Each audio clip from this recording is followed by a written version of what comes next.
ગરવી ગુજરાતી ધરાના સર્વે દર્શક મિત્રોને મારા નમસ્કાર તેમજ એ જ ગરવી ગુજરાતી ધરાના અણમોલ સપૂત એવા સરદાર વલ્લભભાઈ પટેલના ચરણોમાં મારા સત્સત વંદન નમસ્કાર. મિત્રો, આજે ભારતના લોખંડી પુરુષ એવા સરદાર વલ્લભભાઈ પટેલનો જન્મદિવસ. આજે એની આપણે 150મી જન્મ જયંતિ ઉજવી રહ્યા છીએ, જેમનો જન્મ 31મી ઓક્ટોબર 1875ના રોજ તેમના મોસાળ નડિયાદમાં થયો હતો.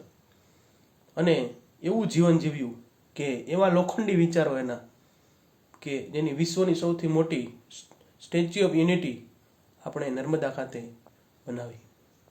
તો આવા લોખંડી મનોબળના કારણે તે લોખંડી પુરુષ કહેવાય. ઘણા બધા પ્રસંગો છે જે કહેતા આપણે કલાકો ટૂંકી પડે મિત્રો. એનું વ્યક્તિત્વ જ, એનું જીવન જ, એના વિચારો જ